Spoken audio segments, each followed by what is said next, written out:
नमस्कार, मैं हूं रौनक पारेख और आप सुन रहे हैं पंजाब केसरी टीवी राजस्थान का पॉडकास्ट में हम आपके लिए लेकर आए हैं दिन भर की वो बड़ी खबरें जिनका सीधा सरोकार आपसे है।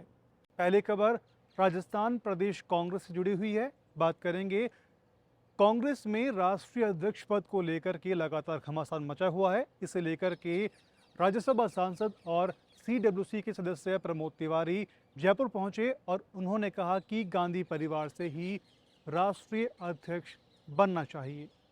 उन्होंने गांधी परिवार से ही अध्यक्ष बनाए जाने की पैरवी की है। उन्होंने कहा कि अगर गैर गांधी कांग्रेस का अध्यक्ष बनता है तो पार्टी में टूट की आशंका है। जयपुर कांग्रेस मुख्यालय में मीडिया से बात करते हुए प्रमोद तिवारी ने कहा कि कांग्रेस अध्यक्ष के चुनाव का कार्यक्रम घोषित है, जो चाहे नामांकन कर सकता है। कांग्रेस जनों की राय से अलग मेरी व्यक्तिगत इच्छा है कि गांधी परिवार को नेतृत्व करना चाहिए। अध्यक्ष गांधी परिवार से बने, उसका कारण है अगर गांधी परिवार नहीं रहता है तो विखंडन होता है। वहीं राहुल गांधी या प्रियंका गांधी में से अध्यक्ष बनाए जाने के सवाल को टाल दिया गया। उन्होंने इशारों में यह कह दिया कि गांधी परिवार के बिना पार्टी में टूट का खतरा बना रहेगा। इससे पहले अशोक गहलोत भी राहुल गांधी को अध्यक्ष बनाने के लिए पैरवी कर चुके हैं। तिवारी का यहां तक कहना है कि बीजेपी और ईस्ट इंडिया कंपनी की वर्किंग कल्चर एक समान है। देखिए, ये प्रेस कॉन्फ्रेंस प्रदेश कांग्रेस कमेटी में हो रही है और कार्यक्रम घोषित, उसमें जो चाहे अध्यक्ष के लिए दाखिल करेगा, कांग्रेस जन तय करेंगे। पर इस कॉन्फ्रेंस से, इस जगह से अपने को अलग करते हुए व्यक्तिगत, मैं बार बार दोहरा रहा हूं, मेरा व्यक्तिगत इच्छा ये है कि गांधी परिवार को ही नेतृत्व करना चाहिए। ये मेरी इच्छा है, मैं कांग्रेस जनों की या इस ब्रीफ को लेकर नहीं कर रहा हूं, मेरी अपनी इच्छा। और उसका कारण है कि जब कभी कांग्रेस गांधी परिवार से नहीं होता, हमें विखंडन होता है, और जब कांग्रेस परिवार रहता है, गांधी करने में लगी हुई है। मैं तो इनकी तुलना अगर करूं इतिहास से तो सिर्फ एक से कर सकता हूं। बिल्कुल अगर आप गौर से देखें, माने न माने, गौर से देखें तो बीजेपी की वर्किंग और ईस्ट इंडिया कंपनी की वर्किंग एक ही तरह की है। वो भी जाति और धर्म के नाम पर बांटकर, भाषा के नाम पर बांटकर, क्षेत्र के नाम पर बांटकर, जात के नाम पर बांटकर, रियासतों के नाम पर बांटकर लड़ाकर शासन किया। और जो काम अंग्रेज करते थे वही काम आजकल मोदी जी कर रहे हैं, उनकी पार्टी कर रही है। तो मैं आपसे कहना चाहता हूं,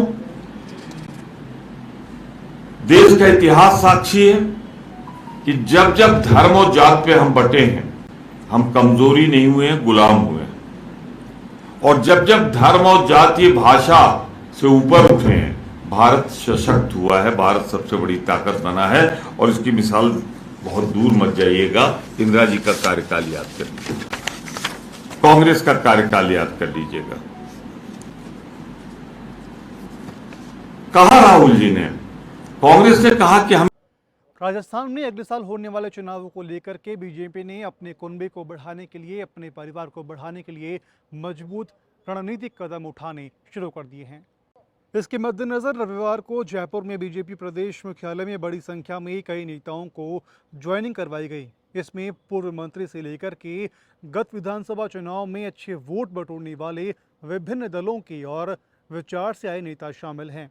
इन नेताओं को बीजेपी में शामिल करवा करके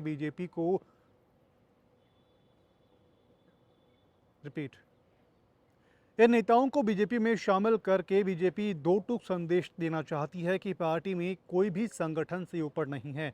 पार्टी को जहां भी बेहतर विकल्प दिखाई देगा तो नेतृत्व बिना किसी देरी के उस पर दाव खेलने में कोई कसर नहीं छोड़ेगा। बीजेपी कई मर्तबा राजस्थान में सत्ता में रही है। साल 2023 के विधानसभा चुनाव में भी यह सत्ता में काबिज होना चाहती है। इस लक्ष्य की प्राप्ति के लिए पार्टी हर आधार पर अपनी मजबूती सिद्ध करने की कोशिश कर रही है, चाहे वो बूथ स्तर के अपने कार्यकर्ताओं को सतत रूप से प्रशिक्षित करने का मामला हो या फिर पिछले विधानसभा चुनाव में निर्दलीय या फिर अन्य दलों के प्रत्याशी के रूप में अपना दमखम दिखाने वाले नेताओं को पार्टी में शामिल करवाना। बीजेपी नेताओं की माने तो आने वाले समय में राजस्थान में पार्टी ज्वाइन करने वाले नेताओं की संख्या और ज़्यादा बढ़ेगी। अन्य कई नेता भी जल्द बीजेपी का दामन थाम सकते हैं। केंद्रीय मंत्री गजेंद्र सिंह शेखावत के खिलाफ इन दिनों कांग्रेस के कई मंत्रियों ने मोर्चा खोल दिया है। पहले वन एवं पर्यावरण मंत्री और अब मंत्री सालेह मोहम्मद ने शेखावत को आड़े हाथों लिया। मोदी की @20 किताब को भगवत गीता के समान बताने पर केंद्रीय मंत्री गजेंद्र सिंह शेखावत की कांग्रेस ने खिंचाई की। राजस्थान प्रदेश के अल्पसंख्यक मामलात मंत्री ने भी गजेंद्र सिंह के बयान को शर्मनाक बताया है। उन्होंने कहा कि अगर केंद्रीय मंत्री की जगह कोई और या कांग्रेसी ही ऐसा बोल देता तो पता नहीं ये क्या करते। इसलिए बीजेपी वालों को ऐसी हरकतें नहीं करनी चाहिए। कम से कम धर्म से जुड़ी आस्था भावना से खिलवाड़ नहीं करना चाहिए। दरअसल पिछले दिनों झुंझुनू में केंद्रीय मंत्री गजेंद्र सिंह शेखावत ने मोदी @20 किताब की तुलना भगवत गीता से की थी। इस पर कांग्रेस ने केंद्रीय मंत्री के खिलाफ मोर्चा खोल दिया है। आप देख सकते हैं देश के इतने हालात खराब कर रखे हैं। हर हर मोदी कह दिया पहले, घर घर फिर महादेव से जोड़ दिया। अब तो इतनी बड़ी शर्म की बात है कि उनकी किताब आप गीता और उनके बराबर आप समझोगे। कुछ तो आप में शर्म नाम की चीज़ भी होनी चाहिए। आप उनके लिए सब कुछ करो, पर उसको धार्मिक चीज़ों से मत जोड़ो। आप उनके नाम से सब कुछ कर रहे हो, वो पूरा देश देख रहा है। आज जो देश के हालात जो बने हुए हैं, आज हमारा सद्भावना खत्म हो रही है, भाईचारा खत्म हो रहा है, आपस में जो स्वार्थ है, वो खत्म हो रहा है। भाई-भाई आपस में लड़ रहे हैं, जातियाँ आपस में लड़ रही है। तो ये देश किस ओर जा रहा है? ये हालात देश के रहे और आप इसी तरह से करते रहे, जो आपका तरीका है। आप लोग तो लोकतंत्र और संविधान में कोई इनको विश्वास ही नहीं है। ये तो चाहते ही नहीं इनका बस चले, तो आज ये राजतंत्र वापिस चालू कर दें। चुनाव कराए ही नहीं। तो ये इस प्रकार के लोग हैं। तो ये लोग जो भी सर्टिफिकेट देते हैं, वो सर्टिफिकेट पक्का हो गया। और बाकी यदि कांग्रेस का आदमी या दूसरी पार्टी का आदमी इस तरह की बात कर ले, तो अभी तो बॉल मचा देते। तो ये तो देखो इनकी फितरत में है। इनको मालिक की सद्बुद्धि दे कि इस प्रकार से कम धर्म के नाम से ऐसे व्यक्ति को मत जोड़ें, जो हमारी पूरे भावना को खिलवाड़ करता हो। राजस्थान के पूर्व डिप्टी सीएम सचिन पायलट दौसा पहुंचे और वहां उन्होंने बाबा रामदेव के मेले में शिरकत की। आपको बता दें कि वे दौसा की निहालपुरा अचलपुरा पहुंचे थे, जहां पर वे आयोजित बाबा रामदेव के मेले में सम्मिलित हुए। यहां उन्होंने बाबा रामदेव के दर्शन किए। इस मौके पर मंत्री मुरलीलाल मीणा, विधायक खिलाड़ी लाल बैरवा, विधायक गजराज खटाना, विधायक वेद प्रकाश सोलंकी, प्रधान सुल्तान बैरवा और हजारों की संख्या में श्रद्धालु उपस्थित रहे। ऐसे में मेला परिसर में सभा स्थल बनाया गया। सचिन पायलट की सभा में बड़ी तादाद में लोगों की भीड़ जुटने की संभावना के चलते पुलिस ने सुरक्षा के बंदोबस्त भी कर रखे थे।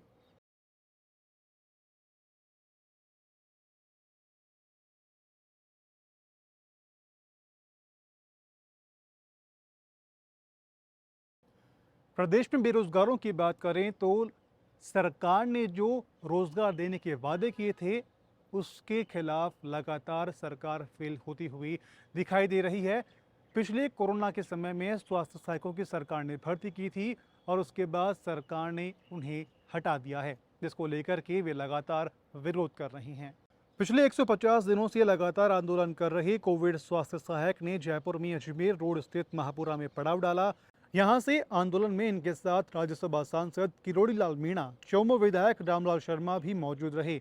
आंदोलनकारियों ने सीएम हाउस पर कूच किया तो अजमेर रोड पर जाम लगा दिया। हालांकि कुछ देर बाद ही खुद किरोड़ी लाल मीणा ने आंदोलनकारियों से समझाइश करके जाम खुलवाया। जाम खोलने के बाद सभी विरोध करने वाले वापस महापुरा में खेतों में आंदोलन स्थल पर चले गए। फिर सरकार के बुलावे के बाद 11 सदस्यों का प्रतिनिधि मंडल वार्ता के लिए सचिवालय गया, जहां उनकी मुलाकात चिकित्सा मंत्री परसदी लाल मीणा से होगी। कोविड काल में सेवाएं देने वाले प्रदेश भर के सीएचए की ओर से सेवाओं को राज्य सरकार ने इस साल 31 मार्च को खत्म कर दिया था। इसके बाद से ही सीएचए लगातार आंदोलन कर रहे हैं। पहले ये आंदोलन जिला स्तर पर शुरू हुआ था, लेकिन अब ये बढ़कर के प्रदेश स्तर पर हो गया है। पिछले दिनों गर्मी के समय लंबे समय तक इन सीएचए ने जयपुर में शहीद स्मारक पर करीब 90 दिनों तक इनका आंदोलन चला था और अपनी सेवाएं बहाल कर संविदा कैडर में शामिल करने की मांग की थी। लेकिन सरकार ने इन्हें नए सिरे से ज्वाइनिंग देने और संविदा कैडर में शामिल करने से मना कर दिया है। पूरा देश आज़ादी का अमृत महोत्सव मना रहा है, इसमें अब सेना भी शामिल हो गई है। भारतीय सेना के अंदर जोधपुर के विंग ने एक नई मुहिम शुरू की है। आखिर वो मुहिम क्या है, किस तरीके से इस मुहिम को शुरू किया गया है, उसे जानने के लिए देखिए हमारी खास रिपोर्ट। वहीं जोधपुर में आजादी का अमृत महोत्सव के तहत 1971 के भारत पाकिस्तान युद्ध की शौर्य गाथा से आमजन के साथ युवाओं व पर्यटकों को रूबरू करवाने के लिए जोधपुर स्थित थल सेना की कोकाण कोर ने अनूठी पहल करने जा रही है। रणभूमि श्रद्धांजलि यात्रा का आगाज मेहरानगढ़ किले से हुआ। इस यात्रा को कोकाण core commander lieutenant general Rakesh Kapoor और जिला कलेक्टर हिमांशु गुप्ता ने झंडा दिखाकर रवाना किया। जो रणभूमि में जो गाथा हुई थी, उन्हीं लोगों को बुला के, उन्हीं एक्स सर्विसमैन को बुला के, उन्हीं वेटरन्स को बुलाकर वो टूरिस्ट को बताएंगे, जो स्कूल के बच्चे हैं उधर उनको बताएंगे कि कैसे रणभूमि में ये पूरी लड़ाई लड़ी गई थी और उनका क्या तजुर्बा था। और इससे क्या होगा कि बोथ टूरिज़्म और हमारी इतिहास को बरकरार रखा जाएगा। और मुझे पूरा यकीन है कि आज के नागरिकों को बहुत दिलचस्पी है इस पूरे हिस्से में, और इसमें मैं सबका बहुत बहुत शुक्रिया अदा करता हूँ। आज़ादी का अमृत महोत्सव वर्ष मनाया जा रहा है भारतवर्ष में, और उसी कड़ी में और मैं जनरल साहब जो हमारे यहाँ पे हैं उनका विशेष रूप से धन्यवाद दूंगा कि आपने एक आइडिया पिच इन करा था थोड़े दिन पहले कि हमारी जो बॉर्डर है तनोट और लोंगेवाला तो फेमस है, बट उसके अलावा जो बाड़मेर में, भाखासर में जो हमारे बॉर्डर है, हमारी रेल जो चलती थी किसी समय, उस सब को जो हमारी गौरव गाथा है उसको देखने के लिए हमारे सिटीजन्स जो हैं, हमारे नागरिक बंधु जो हैं वो तत्पर रहते हैं। तो उसी कड़ी में आज हमने एक रैली फ्लैग ऑफ करी है। यात्रा के दौरान मेरी कहानी मेरी जुबानी के तहत 1971 का युद्ध लड़ चुके 5 वयोवृद्ध योद्धा युद्ध की कहानी बताएंगे। पर्यटकों को भी बॉर्डर के पास नए स्थल देखने को मिलेंगे। बाड़मेर जैसलमेर के सीमांत क्षेत्र से होते हुए 8 सितंबर को जोधपुर में समाप्त होगी। यह यात्रा पायलट प्रोजेक्ट के तहत शुरू की जा रही है। इसमें सेना, प्रशासन, पुलिस, रेलवे और सैनिक कल्याण बोर्ड का सहयोग रहेगा। इसके बाद पर्यटन विभाग व एजेंसियों इसे नए पर्यटन स्थलों के रूप में विकसित करेगी। बिल्कुल, एक टाइम में वाघा बॉर्डर पे भी वहाँ पे कुछ नहीं था, लेकिन during the course of time वहाँ पे ऐसी सेरेमनी स्टार्ट हुई कि आज बहुत बड़ा टूरिस्ट स्पॉट बन चुका है। यहाँ पे डेली का आपको 30,000 टूरिस्ट वहाँ पे एटलीस्ट जाते हैं पर डे। सेना की इस मुहिम से आम जनता को सेना के बारे में जानने का मौका मिलेगा, जिससे वो सेना से शौर्य और साहस को समझ पाएगी। जोधपुर से जितेंद्र डूडी की रिपोर्ट। जैसलमेर में पंजाब केसरी टीवी की खबर का बड़ा असर हुआ, जहां नगर परिषद में एक ठेकेदार ने घटिया सड़क का निर्माण कर उस पर पैसे उठाने की कोशिश की, लेकिन पंजाब केसरी ने मुद्दे को प्रमुखता से उठाया, जिसके बाद नगर परिषद अधिकारियों ने ठेकेदार को नोटिस थाम करके भुगतान रोक दिया। मामला एयरफोर्स चौराहे से एयरफोर्स स्टेशन के बीच बन रही सड़क का है। बता दें कि सड़क बनने के 10 दिन बाद ही जर्जर हो गई थी, जिस पर पंजाब केसरी ने 2 जुलाई को खबर प्रकाशित की थी। इस पर संज्ञान लेते हुए नगर परिषद ने भुगतान रोक दिया। उसके बाद ठेकेदार द्वारा सड़क को तोड़ करके वापस गुणवत्ता से सड़क निर्माण का काम शुरू करवाया गया। मौके से कार्य की गुणवत्ता का जायजा लिया हमारे संवाददाता गणपत दैया ने। बड़ा असर देखने को मिल रहा है।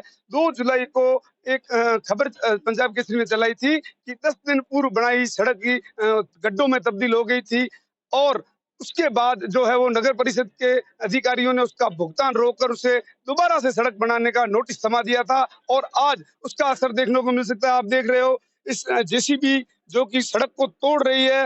मैं कैमरा पर्सन से कहना चाहूंगा कि जेसीबी की तरफ लेके जाएं कि जेसीबी जो कि 2 माह पूर्व सड़क बनी थी उसको उसी का ठेकेदार तोड़ रहा है। इससे बड़ी खबर हो ही नहीं सकती, और सड़क का निर्माण जो है वो दोबारा शुरू हो चुका है। आप देख सकते हो किस तरीके से रोड रोलर जो है वो सड़क बना रहा है, और आगे की तरफ देखें तो जो मशीनें हैं और दर्जनों की संख्या में जो मजदूर लगे हुए काम कर रहे हैं। और डामर की बात करें तो डामर की गुणवत्ता जो अभी देखने को मिल रही है वो उस समय से आधी भी नहीं थी, और एकदम जो घटिया निर्माण हो रहा था उसका जो मुद्दा पंजाब केसरी ने प्रमुखता से उठाया था, जिसका असर आज देखने को मिल रहा है। और जो सड़क है वो एक बढ़िया तरीके की सड़क दिख रही है, ताकि जो है आम जन है, स्कूल है यहाँ पर। और आपको बता दें कि एयरफोर्स रोड है, यहाँ पर जो है वायुसेना सैनिकों का दिन भर यहाँ पर आना जाना रहता है। तो अंतिम बात यही है कि जो खबर थी पंजाब केसरी की, उसका बड़ा असर देखने को मिला है और जैसलमेर वासियों और वायु सैनिकों को एक किफायती और दमदार सड़क मिल रही है। पंजाब केसरी टीवी के लिए जैसलमेर से गणपत दैया। बाड़मेर जिले में अवैध हथियारों का व्यापार फल फूल रहा है, जिस पर पुलिस लगातार अपना कड़ा एक्शन ले रही है। बीते 3 दिनों में अलग अलग जगहों पर कार्रवाई करते हुए 15 देसी पिस्टल और अवैध हथियार बरामद किए गए। सोमवार को सदर पुलिस के हेड कांस्टेबल मेहराम को मुखबिर से मिली सूचना के आधार पर कार्रवाई करते हुए कार की तलाशी ली पुलिस ने, तो पुलिस को कार से 2 पिस्टल, 2 मैगजीन और जिंदा कारतूस बरामद हुए। वहीं पुलिस ने आरोपी को गिरफ्तार कर पूछताछ की तो मामला सामने आया। सदर सीआई अनिल कुमार के मुताबिक यह आरोपी मादक पदार्थों की तस्करी से जुड़ा हुआ था और अपने पास पिस्टल रखने के साथ साथ अवैध हथियारों की सप्लाई भी करता था।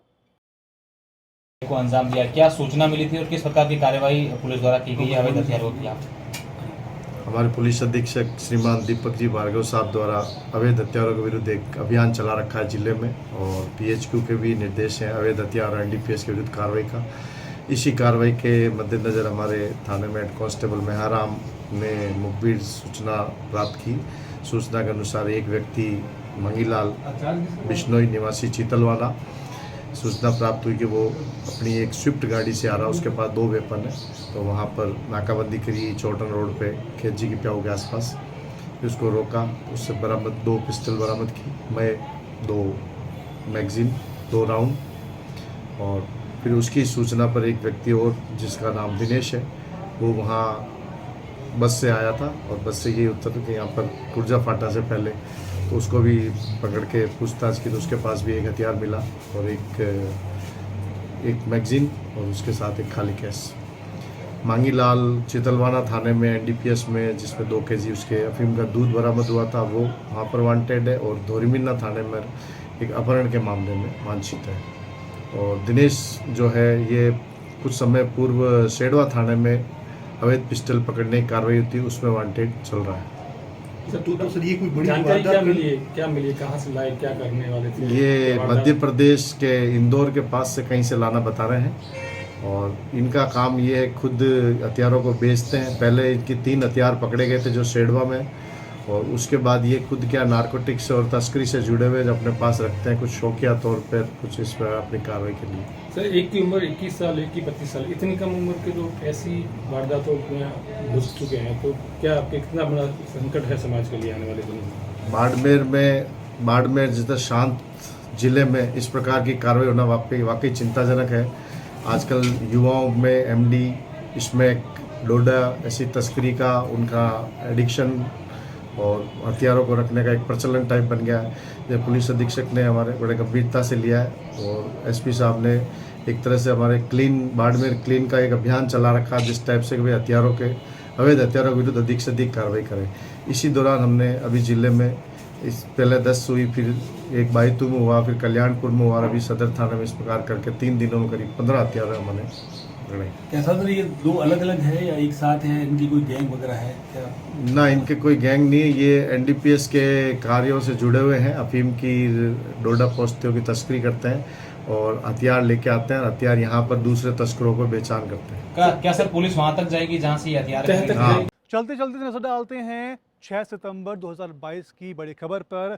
कल पूरे प्रदेश में कांग्रेस के पूर्व उप मुख्यमंत्री यानी कि वर्तमान में टोंक विधायक सचिन पायलट का बर्थडे को लेकर के एक कार्यक्रम रखा गया है, जिस पर लगातार पायलट की ओर से शक्ति प्रदर्शन किया जाएगा। लेकिन फिलहाल आपको बता दें कि उनका जन्मदिन 7 तारीख को है, लेकिन कार्यक्रम 6 सितंबर को रखा गया है। खबरों में अभी के लिए इतना ही। देश और दुनिया की तमाम बड़ी खबरों के लिए आप बने रहिए पंजाब केसरी टीवी के साथ। नमस्कार।